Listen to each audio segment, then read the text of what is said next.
वालेकुम नाजरीन, आप देख रहे हैं आरएनए और हमारे साथ इस वक्त मौजूद है कांग्रेस के सीनियर लीडर और बीडीसी नारवा मोहम्मद इकबाल मीर साहब। मीर साहब, आरएनए में आपका खैर मकदम है। शुक्रिया। आप आइए यहाँ पे। सबसे पहले हम आपसे जानना चाहेंगे कि हाल ही में जिस तरह से सियासी पार्टियां अटकलें लगाना शुरू कर दे रहे थे कि अब जो है असेंबली इलेक्शन होने जा रहे हैं, लेकिन हाल ही में एक बयान आया है जिसमें ईसीआई का एक बयान भी आया है सामने। उन्होंने कहा कि यहाँ पे जो है यूएलबीएस के इलेक्शन होने जा रहे हैं, तो इस हवाले से आपका क्या कहना है? देखिए, इलेक्शन कमीशन ऑफ इंडिया जो है ये एक इंडिपेंडेंट इदारा हुआ करता था 2014 से पहले, but I don't think these days it's an independent institution. जिस वक्त बीजेपी को अपनी परम्यूटेशन कॉम्बिनेशन पूरी हो जाएगी, व्हेन दे विल फील कि now they are in a position कि वो यहाँ पे जो नेक्स्ट सरकार में स्टेक हो बना, तो खुद तो नहीं बना सकते, but simply they are the stakeholders. जिस वक्त उनको ये लगेगा कि हम इस सरकार में हिस्सा ले सकते हैं जो नहीं बनने वाली, तो वो रातों रात इलेक्शन करा देंगे उस वक्त। तो इस वक्त बीजेपी को नहीं लग रहा है, और मैं आपको यकीन से कह रहा हूँ कभी बनाएंगे नहीं यहाँ, मतलब सरकार जम्मू कश्मीर में, तो उनको नहीं लग रहा है कि वो सरकार बनाएंगे, इसलिए उन्होंने इलेक्शन फिर से डिले कर दिया। हालांकि उन्होंने बता दिया यूएलबी के इलेक्शन होंगे, पंचायत के इलेक्शन होंगे और अपने पार्लियामेंट के इलेक्शन होंगे जो अगले जो 12 महीने हैं। अगर हम देखें जो उनका लॉजिक है, सिक्योरिटी रीजन या बाकी चीज़ें जो कह रहे हैं, मुझे बताओ जो यूएलबी और पंचायत लेवल के इलेक्शन है वो तो डीपली पेनिट्रेटेड इलेक्शन है, उससे बड़ा इलेक्शन कौन हो सकता है? क्योंकि वो आपको वार्ड लेवल पे करना पड़ता है। You have to manage a booth level, wards पे आपको आपके वहाँ पे मशीन्स रखनी पड़ती है, वो वोटिंग के लिए काउंटर्स बनाने पड़ते हैं। असेंबली में तो आप अगर एक पंचायत हल्के में एक ये आपका होता है पोलिंग बूथ, लेकिन अगर हम पंचायत की बात करें वहाँ तो आपको जितने वार्ड होते हैं पोलिंग बूथ्स होते हैं। तो उससे ज्यादा डीपली पेनिट्रेटेड कौन सा इलेक्शन होता है जब उसमें सिक्योरिटी का इशू नहीं है, जब उसमें आपके बाकी इश्यूज नहीं आ रहे? तो व्हाट्स अ फन कि आप बताओगे कि सिक्योरिटी का रीजन दोगे या कोई और रीजन लेंगे। ये कोई ऐसी बहानाबाजी है। मुझे नहीं लगता है कि पहले बीजेपी को जिस वक्त भी लगेगा कि हम जीत सकते हैं, हम सरकार में आ सकते हैं, तो वो रातों रात इलेक्शन अनाउंस करा देंगे। ये तो शुरू पे डालते हैं लोगों को डिरेल करने के लिए, लोगों को थोड़ा उनका अटेंशन डाइवर्ट करने के लिए। तो इलेक्शन तो होना ही होना है जिस वक्त उनको लगेगा। तो लेकिन इस वक्त उनको नहीं लगता है कि वो they are going to be the part of new government in Jammu and Kashmir. तो लेट अस सी जब भी होगा। बट मेरा ये है कि आप देखो पिछले 4-5 साल से यहाँ पे democracy, we call India as largest democracy, but this is very unfortunate कि जिस कंट्री को हम लार्जेस्ट, जो हमारी कंट्री है उसको हम लार्जेस्ट डेमोक्रेसी कहते हैं, लेकिन some parts of that country are without democracy. तो पिछले 5-6 साल से हमें अपनी सरकार नहीं है, जो इस वक्त ब्यूरोक्रेसी यहाँ पे चल रही है, डायरेक्ट जो दिल्ली वाले यहाँ पे राज कर रहे हैं। तो this is not the democracy, it is a dictatorship right now going in India. तो मेरे हिसाब से people are quite wise enough, वो इस चीज़ का जवाब देंगे जिस वक्त भी उनको मौका आएगा जवाब देने के लिए। इलेक्शन हो जाएंगे, they will definitely give their verdict through their votes. और जो इन्होंने यहाँ पे तानाशाही चलाई है, जो ये दिल्ली में तानाशाही चला रहे हैं, उसका रिजल्ट उसी दिन निकलेगा। उनको पता चलेगा कि हमने कैसे पापड़ यहाँ पे, कैसे वो बीज बोए हैं, आज उसका वो काट रहे हैं। तो we should be prepare any time. Election के लिए हमें कभी भी प्रिपेयर होना चाहिए, क्योंकि इनका कोई भरोसा नहीं है। मैंने कहा है जिस वक्त उनको लगेगा हम आने वाले, तो उसी दिन इलेक्शन करा रहे हैं, तो उस वक्त भी लोगों को धोखा लगेगा। हाँ, ये भी तो इलेक्शन नहीं होने वाली है, अचानक क्या हो रहा है। इसका मतलब है कि हम फिर भी इंतजार में रहे हैं कि इलेक्शन शायद होंगे। मुझे लग रहा है इनको कल लगेगा इलेक्शन होने, हम जीतेंगे तो कल रात को ही अनाउंस करेंगे, और 1 हफ्ते का टाइम देंगे फार्म वार्म करने का, तो करा देंगे। तो हमें तैयार रहना चाहिए, we should be ready for this. हमें तैयार रहना चाहिए आज से के पहले से ही तैयार रहना चाहिए था।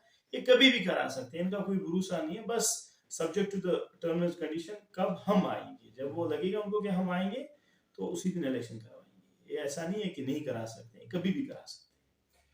पिछले कई दिनों से मौसम में काफी ज्यादा खराबी पाई जा रही है और लगातार बारिशें हो रही है, लैंडस्लाइड्स हो रहे हैं, रोड तबाह हो रहे हैं। हमने देखा कि जगह जगह पे हमने जाके देखा कि कई सारे रोड है जिनका वो नामो निशान ही मिट गया है।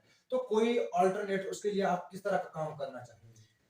देखो, पहले तो ये है कि ये तो ऊपर वाले की तरफ से है, वी कैन नॉट, इस चीज़ को तो हम रोक नहीं सकते। लेकिन अगर हम कंडी एरिया देखें, जो हमारा मोस्टली एरिया पड़ता है आगे से नेल्सर से लेके ईस्ट साइड या वागुरा साइड में, या फिर अब चंदूसा एरिया की बात है, and some parts of the Narwa, जैसे कि हमारा कावर है, लरीडोरा, हैंड पर्टिकुलर आपका कालेबन है। तो ये इलाका जो है मतलब ये स्लाइड एरिया है, ये तो बाई नेचर है, इसमें तो हम कुछ नहीं कर सकते, लेकिन प्रिकॉशनरी में जो स्टेप्स है वो हमें लेने चाहिए थे। पहले भी जब लास्ट टाइम यहाँ पे कालेबन में हमारे यहाँ वो से लैंडस्लाइड हुआ था, उस वक्त भी हमने गवर्नमेंट से अपील की थी कि हमें इनको रिहेबिलिटेट करना चाहिए, इनको हमें कहीं अच्छी जगह आधा आधा कनाल ज़मीन दे के वहाँ पे रिहेबिलिटेट करना चाहिए। फाइल बनी थी हमारी, लेकिन अनफॉर्चुनेटली फिर 317 के बाद जो लैंड एक्ट्स आ गए नए इन्होंने किए, तो उसमें वो नहीं हो पाया।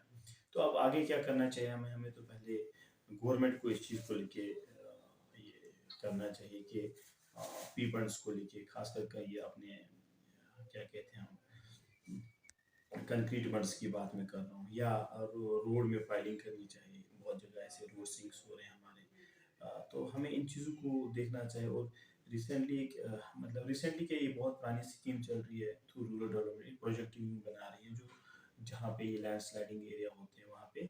तो वो प्रोजेक्ट टीम को मुझे लगता है जो इस वक्त उड़ी के कुछ ब्लॉक्स उसमें आ रहे हैं, तो मुझे लगता है कि वो नहीं, उनको इन्हीं ब्लॉकों को प्रायोरिटी देनी चाहिए कि जिन ब्लॉकों में लैंडस्लाइड्स होते हैं। और जो हमारी स्कीम्स है इस वक्त आरडीडी की या बाकी, वो हमें वो पी बर्ड्स को लेके बड़ी हार्श है।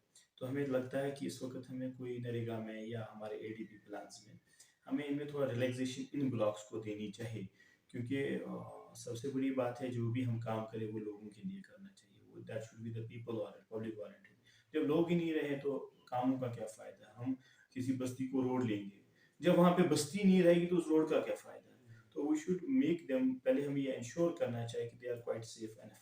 जब वो सेफ होंगे तभी उनके लिए रोड है, तभी उनके लिए पानी भी ज़रूरी है, तभी इलेक्ट्रिसिटी भी है। तो मेरे हिसाब से इन ब्लॉकों में this is an essential basic facility जो होनी चाहिए, दैट शुड बी उनकी जो सेफ जगह है रहने के लिए है। एंड उनको सेफ बनाने के लिए we need to have P funds जो ये है, उनको सेफ बनाने के लिए हमें वो ये क्या कहते हैं इनको, हम जो तार में वो पत्थर वो चीज़ें उनको करना चाहिए।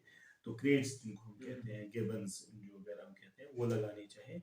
तो लेकिन एज ऑन डेट हमारी इन चीज़ों को लेके जो डिपार्टमेंट है दैट इज बिट हार्श, उनको अलाउ नहीं किया जा रहा है। तो मेरी आपके माध्यम से सरकार से जो अभी हमारे हायर अपर से उनसे यही अपील है कि हमें थोड़ा इन ब्लॉकों को लेके थोड़ा रिलैक्सेशन होनी चाहिए रूल्स को लेके। तो हमें नरेगा में, हमें एडीपी में, हमें अदर फाइनेंस कमीशन हमें मिलता है, तो उनमें हमें इन लोगों को एश्योर करना चाहिए कि दे आर, उनकी ज़मीनें जो है वो सेफ रहे, उनके जो घर है वो सेफ रहे। And that's only because of this Gibbons, because of this grade wise जो फंड्स है, because of this P funds है। देयर इज नो अल्टरनेट, कोई और अल्टरनेट हमारे लिए उस चीज़ को लेके नहीं है। और हमें साइंटिफिक वे में, क्योंकि ये एरिया जो है इसमें बड़े छोटे छोटे नाले हैं, हमें साइंटिफिक वे में, मैंने पहले भी कोशिश की थी कि हम यहाँ कालेबन में एक नाले को लेके कि हम इनको साइंटिफिक वो अपने क्या कहते हैं वो पॉली बैग्स वो लगा के इनको ना वो पानी का जो जल मतलब जो है उसके लिए कंटूर्स बनाए और पानी को मतलब ऊपर से ही निकाले। लेकिन वो समहाउ किसी चीज़ को लेके पॉसिबल नहीं हुआ बिकॉज ऑफ जो यहाँ पे रूल्स एंड रेगुलेशंस है, जो पॉलिसी इस वक्त है। तो हमें मतलब साइंटिफिक वे में अभी यहाँ पे भी काम करने की ज़रूरत है। करना तो पहले से ही था, लेकिन पहले हुआ नहीं है। I don't want take blame या I don't want give blame for that to anybody. तो लेकिन मुझे लगता है in future we need to have a scientific approach in these area so that we will make assure कि ये जो area है सेफ फॉर लैंड हो जाए। आपका बहुत बहुत शुक्रिया सर, आपने आरने में अपना कीमती वक्त दिया। थैंक यू, आपका भी शिफी साहब, आपने अपना टाइम दिया हमें अपनी राय बताने के लिए।